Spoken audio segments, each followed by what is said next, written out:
आइए शुरुआत करते हैं नया एक्सरसाइज 5D। 5C तक हम लोग का हो गया है पिछले वीडियो में। क्वेश्चन नंबर 1 है, इसमें 5D में सब मिश्रित है, या नामपद से संबंधित प्रश्न मिलेगा, योगफल से संबंधित प्रश्न मिलेगा, तो सब मिक्स है। और हम लोग देखेंगे जिसमें जो जिस फार्मूले का यूज होगा उसमें उस फार्मूले का यूज करके सवाल को हल करेंगे। तो क्वेश्चन नंबर 1 है, उस समांतर श्रेणी का सारवंतर ज्ञात करो। सारवंतर ज्ञात करना है, यानी कि डी, जिसके पहले 25 पदों का योग, 25 पदों का योग कितना है 1000, और प्रथम पद 10 दिया हुआ है। दो चीज दिया हुआ है, योग 25 पदों का योग, 3 चीज दिया हुआ है, बल्कि 25 क्या है, पदों की संख्या है, 25 पदों की संख्या है, और उनका योगफल 1000 है। प्रथम पद यानी ए दिया हुआ है, तो सारवंतर डी पूछ रहा है। तो क्या क्या दिया है पहले उसको लिख लें, फिर उसके बाद सवाल हल करते हैं। प्रथम पद ए बराबर 25, पदों की संख्या n बराबर 25, दोनों पर प्रथम पद ए बराबर 10 दिया है, और n पदों की संख्या n 25, और s 25 यानी कि 25 पदों का योगफल कितना दिया है 1000 दिया है। तो क्या पूछ रहा है, डी बराबर क्वेश्चन मार्क।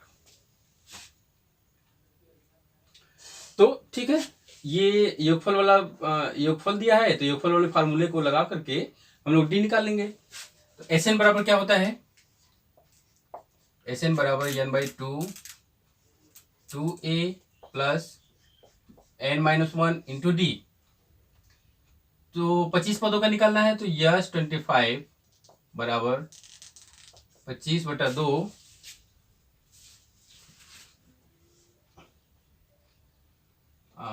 2 गुणे ए का मान 10 plus n 25 -1 into D. D नहीं पता है, डी निकालना है, वहां पर हमने लिखा है। तो ये है 1000, और जब इसको इधर लाएंगे तो 2 ऊपर गुणे में और 25 बटे में हो जाएगा, और इधर क्या होगा 20 प्लस 24d, है ना। तो इधर 20 और यहाँ पर 24d हो जाएगा। ये हो गया 40, 40 दूना 80, और 20 को इधर ला दें तो -20 बराबर 24d। ये हो गया 60 बराबर 24d। तो d बराबर हो जाएगा 60/24, यानी कि 5/2, 12 24, 5/2, या उसको बटे में बदल दें, उसमें सही बटा में, तो 2 सही 1/2, ये हो जाएगा आंसर। कुछ नहीं करना था, सिर्फ फार्मूले में मान, सारे मान दिए हुए हैं, सिर्फ फार्मूले में मान रख देना था और उसको हल करना था, कुछ नहीं था। क्वेश्चन नंबर 2 है, तो ये पहले जैसा ही ठीक उसी प्रकार से है लगभग, लेकिन इसमें बस पदों की संख्या जो है घटा दिया है। तो उस समांतर श्रेणी का सारवंतर ज्ञात करो। इसमें भी सारवंतर ज्ञात करना है। पहले 3 पदों का योग 1020 दिया है, और प्रथम पद 5 दिया हुआ है।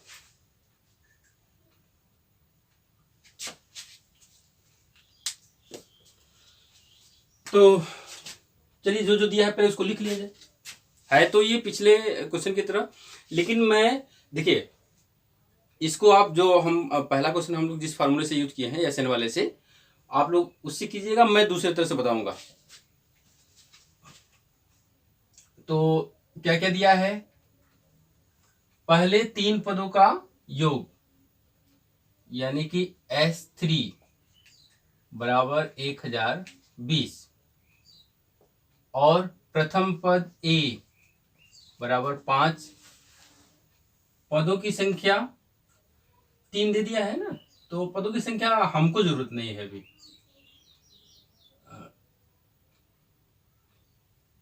सारवंतर ज्ञात करना है। समांतर श्रेणी दिया हुआ है, तो समांतर श्रेणी के प्रथम 3 पद क्या होंगे? देखिए,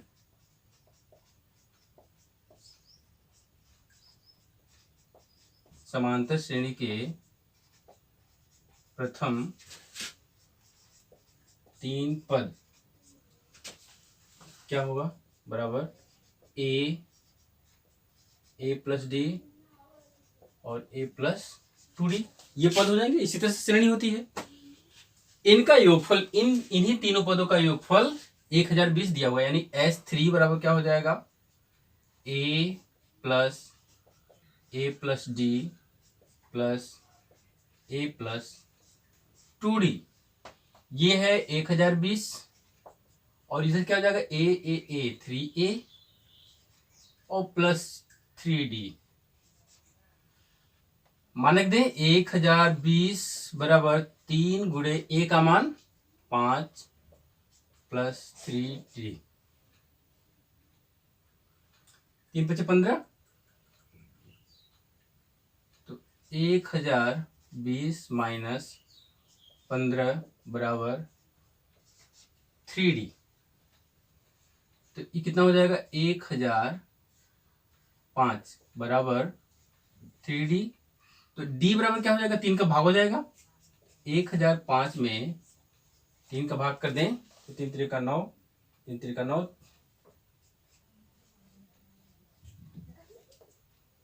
बहुत लंबा आ गया। अच्छा, पहले 3 पदों का योग भी तो 1020 है। अच्छा देखिए, इस क्वेश्चन का आंसर d बराबर 2 दिया है। आंसर d बराबर 2 दिया है, जो कि संभव नहीं। देखिए a बराबर 5 है, अगर यहाँ 5 रखते हैं, d 2 है तो 5 2 7, और यहाँ पर d 2 है तो 2 दूना 4 और 5 9, इनको जोड़ेंगे तीनों पदों को, 1020 संभव ही नहीं है ना, आएगा ही नहीं। तो इसका मतलब कि सार्वंतर गलत है, सार्वंतर में गलती है, 2 नहीं हो सकता है। हाँ, 335 जरूर होगा। 335 करेंगे तो योगफल निकालेंगे तो उतना आ जाएगा। चलिए ठीक है, यही आंसर।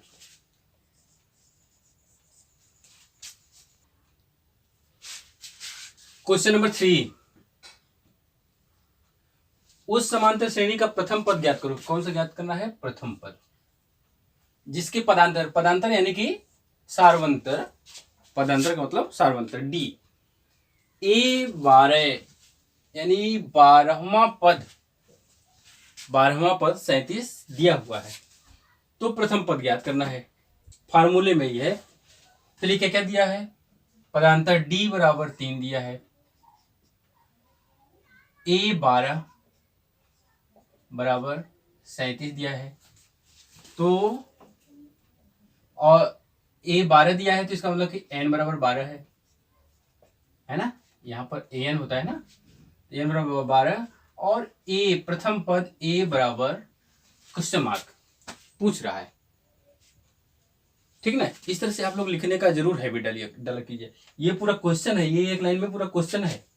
मैं पढ़ सकता हूं कि उस समांतर श्रेणी का प्रथम पद ज्ञात कीजिए जिसका पदांतर या सार्वंतर d है, और जिसका 12वां पद 37 है, A12 37 है, तो प्रथम पद ज्ञात करना है। चलिए an बराबर क्या होता है? a plus n minus 1 into D, कुछ नहीं, फार्मूले में ही है, सारा चीज दिया हुआ है, बस d नहीं दिया है, रख देना है, d का मान निकल जाएगा। A12 बराबर a का मान नहीं पता है, plus n12 minus 1 into D का मान 3।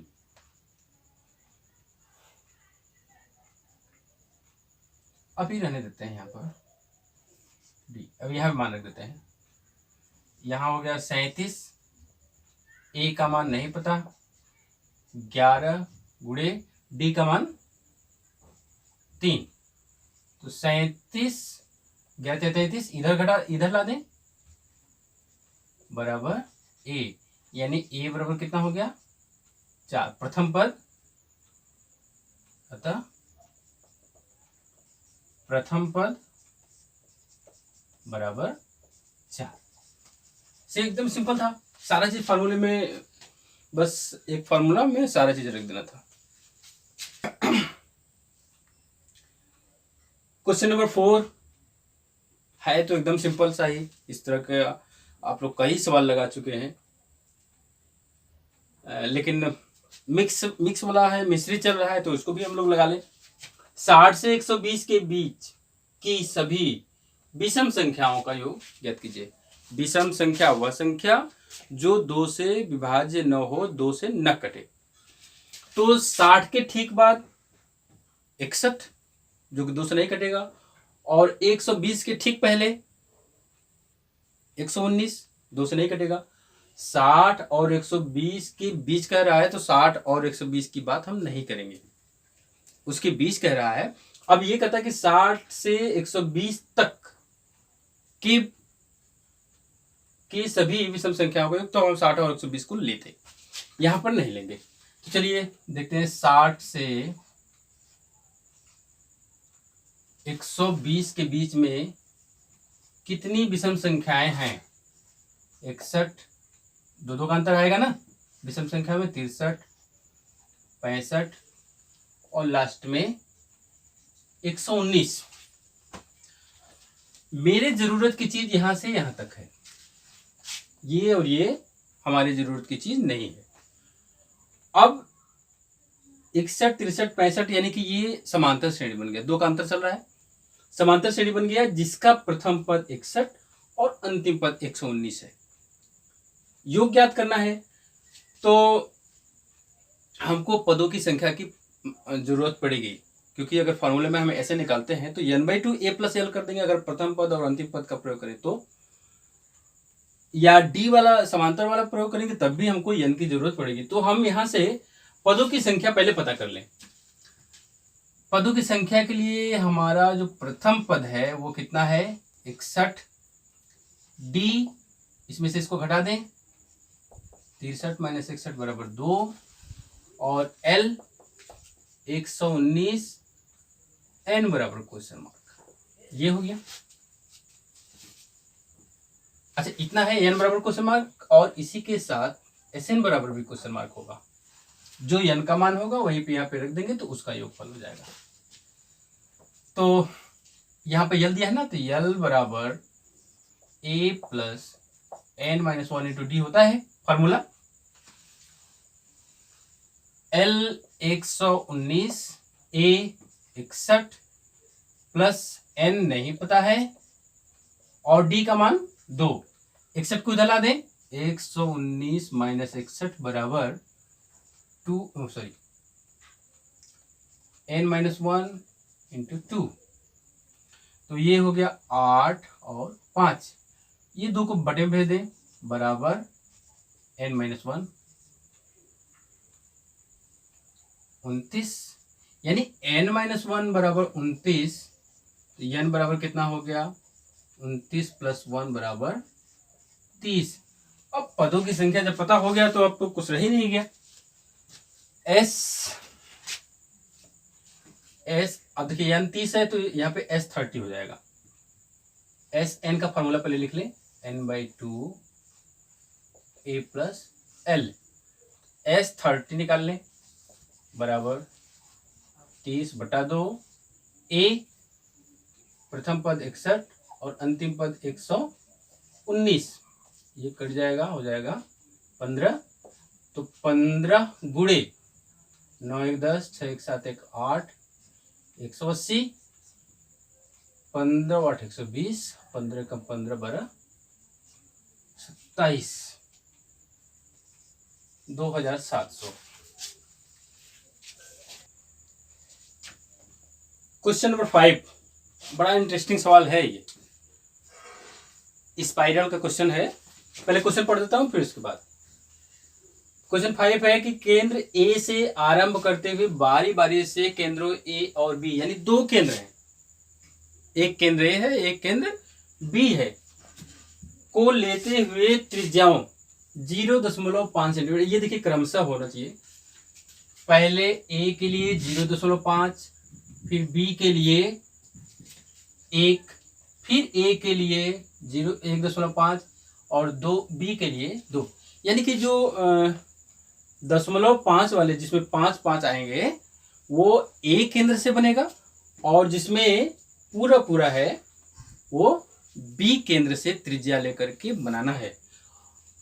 वाले उत्तरोत्तर अर्धवृत्तों को खींचकर एक सर्किल स्पाइरल होता है बनाया गया है, जैसा कि आकृति में दर्शाया गया। स्पाइरल इस तरह से ऐसे बनता है। 13 क्रमागत अर्धवृत्तों से बने इस सर्पिल की कुल लंबाई क्या है? सर्पिल की कुल लंबाई क्या है? पहले सर्पिल की कुल लंबाई का मतलब होता है, ये देखिए सब अर्धवृत्तों से मिलकर के बना हुआ है, तो कुल लंबाई का मतलब इसमें हमारा संबंध परिधि से है, वृत्त की परिधि से है। चूंकि सभी अर्धवृत्त लिया गया है इसलिए कितने अर्धवृत्त? 13 अर्धवृत्त हैं, तो 13 अर्धवृत्तों का हम परिधि निकालेंगे और उन 13 अर्धवृत्तों के परिधि को जोड़ेंगे, जोड़ देंगे तो सर्पिल की पूरी लंबाई हमको पता हो जाएगी। तो देखिए यहाँ पर पहले केंद्र ए से 0.5 सेंटीमीटर का एक अर्धवृत्त बनाया गया। अर्धवृत्त केवल यहाँ से यहाँ तक ये होगा, ये फर्स्ट पार्ट, ठीक है। अब 1 सेंटीमीटर का जब वृत्त बनाएंगे तो यहाँ से बनाएंगे, ये बी केंद्र ले लेंगे और ये बनेगा, ठीक है। थोड़ा सा डिफरेंस हो गया। फिर उसके बाद जब 1 सेंटीमीटर का बन गया, जब 1.5 सेंटीमीटर का त्रिज्या लेंगे तो केंद्र हम रखेंगे ए, यहां से बनाएंगे ऐसे, ठीक है। ये हो गया। फिर जब 2 लेंगे तो बी केंद्र कर देंगे, यानी कि हम बोले ना जिसमें 0.5 वाला है, जैसे 0.5, 1.5, 2.5, 3.5, उसके लिए केंद्र ए रखेंगे और 1 2 3 4 5 त्रिज्या जब लेना होगा तो उसके लिए केंद्र बी रखेंगे। तो इस प्रकार से जो अर्धवृत्त बनाएंगे ना, अर्धवृत्त जब बनाएंगे तो इस प्रकार से एक सर्पिल बन जाएगा, स्पाइरल। अब हमको ज्ञात करनी है इस स्पाइरल की लंबाई, कुल लंबाई। देखिए कुल लंबाई कैसे पता चलेगा? हमको अगर यहाँ से यहाँ तक की लंबाई पता हो जाए, यहाँ से यहाँ तक की लंबाई पता हो जाए, फिर यहाँ से यहाँ तक की लंबाई पता हो जाए, यहाँ से यहाँ तक की लंबाई पता हो जाए, इसी तरह से सभी अर्धवृत्तों की लंबाई पता हो जाए तो हम सबको जोड़ दें, सबको जोड़ देंगे तो पूरी लंबाई हमको पता हो जाएगी। तो हम ये करें, ये देखिए यहाँ से यहाँ तक अर्धवृत्त है, तो हम पहले अर्धवृत्त की लंबाई पता कर लें, दूसरे अर्धवृत्त की लंबाई पता कर लें, तीसरे अर्धवृत्त की लंबाई पता कर लें, चौथे की भी पता कर लें, उसके बाद डॉट डॉट कर दिया तो छोड़ दें। पहले दूसरे तीसरे चौथे अर्धवृत्तों की लंबाई जो आएगी उसमें देखेंगे कि क्या यह समांतर श्रेणी में आ रहा है। अगर समांतर श्रेणी में आ जा रहा है तो हमारा काम बन जाएगा। इसमें लंबाई निकालने के लिए हम देखिए, चूंकि अर्धवृत्त है, वृत्त के लिए 2 पाई आर लेते हैं, परिधि के लिए अर्धवृत्त है तो पाई आर, ठीक है। और पाई के लिए कहा है कि 22/7 लीजिए, ठीक है। तो चलिए निकालते हैं। पहले अर्धवृत्त यानी L1 की लंबाई, दूसरे अर्धवृत्त यानी L2 की लंबाई, तीसरे अर्धवृत्त यानी L3 की लंबाई, चौथे अर्धवृत्त यानी कि L4 की लंबाई, ऐसे से करके यह 13 तक जाएगा। तो पहले अर्धवृत्त, पहले अर्धवृत्त यहाँ लिखें,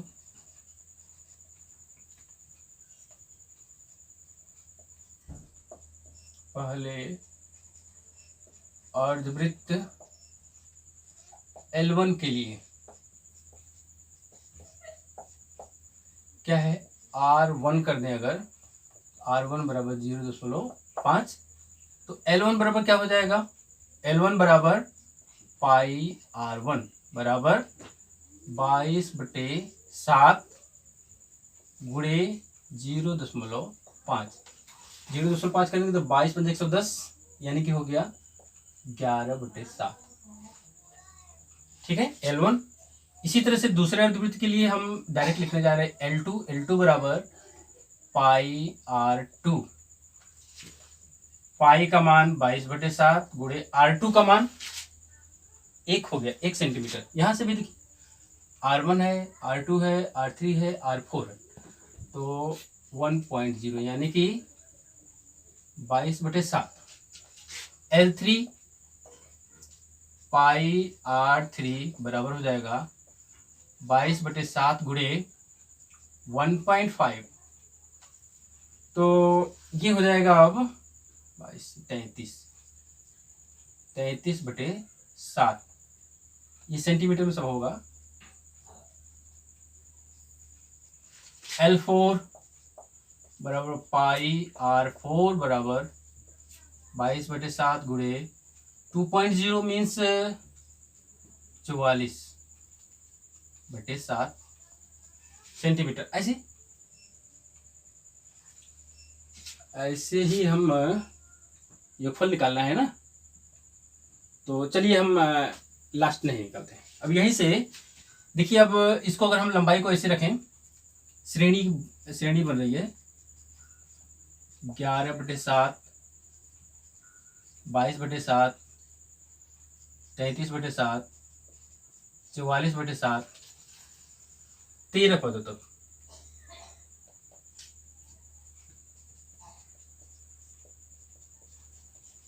ठीक है,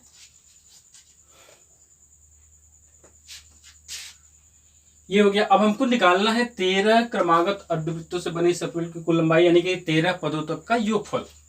तो S13 हम डायरेक्ट लिख रहे हैं।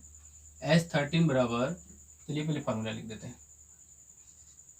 n/2 2a plus n-1 into d। S13 बराबर 13/2, 2 गुणे L1 11/7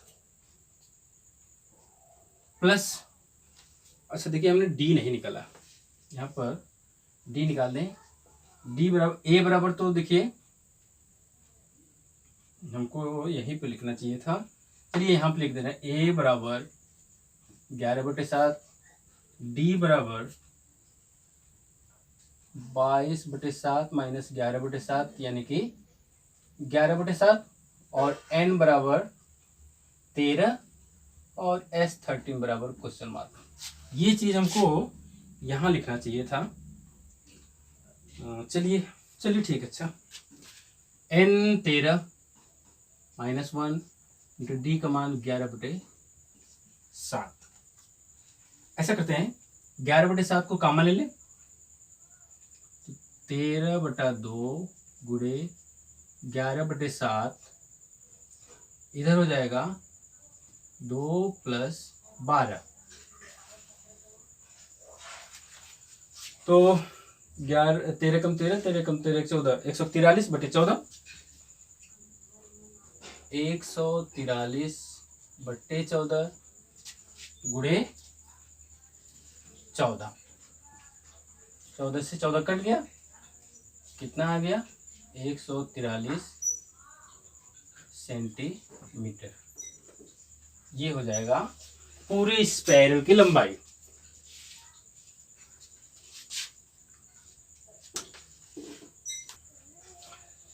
देखिए क्वेश्चन नंबर 6 में 2 पार्ट हैं।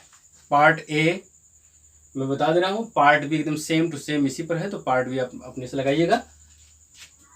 पार्ट ए है -8, -6, -4 के कितने पदों का योग 52 होगा। सिंपल सी चीज है, श्रेणी दिया है, समांतर श्रेणी दिख रहा है, तो प्रथम पद a बराबर -8, d बराबर, इसमें से इसको घटा दें, -6 + 8, माइनस करेंगे तो यहाँ माइनस है, तो माइनस माइनस प्लस यानी कि 2 हो गया। SN बराबर 52 दिया है और n नहीं पता है, तो उसको ज्ञात करना है। सारा चीज दे दिया है। SN बराबर n/2 2a plus n-1 into D. n नहीं पता है, लेकिन SN तो पता है 52। 2 इंटू a का मान -8 प्लस n-1 इंटू डी का मान 2, 2 को इधर भेज दें तो 2 दूना के 4, 2 पंजे 10, 104 बराबर n minus 16 plus 2n minus 2, ये हो जाएगा माइनस 18 प्लस 2n, इधर 104 है तो ये हो गया, इसमें ऐसे करें 2n स्क्वायर माइनस 18n, 104 को भी उधर ले जाएं तो 2n square minus 18n minus 104 बराबर 0। देखिए 2 से भाग जा रहा है, सब में 2 से भाग चला जाएगा तो हो जाएगा n square minus 9n minus 52 बराबर 0। अब 52 का ऐसा खंड करना है कि घटाने पर 9 आवे, तो 13 चौक का 52, n square minus 13 minus 4 n minus 52 बराबर 0, n square minus 13n plus 4n minus 52 बराबर 0। तो n common, n minus 13 plus 4 common, n minus 13 ये बराबर होना चाहिए ना, तो n माइनस 13 कॉमन और n प्लस 4 कॉमन बराबर 0। तो अब ये 0 होगा तो n बराबर 13, ये 0 होगा तो माइनस 4, चूंकि पदों की संख्या ऋणात्मक नहीं होगी, पदों की संख्या ऋणात्मक नहीं होगी तो ये अग्राह्य है, ठीक है। हालांकि पदों की संख्या अगर माइनस 4 आया है तो उसको हम 4 लिख सकते हैं, लेकिन नहीं, उसको छोड़ेंगे। अतः पदों की संख्या बराबर 13, यही आंसर हो जाएगा। और क्वेश्चन नंबर 6 का बी पार्ट स्वयं कीजिए।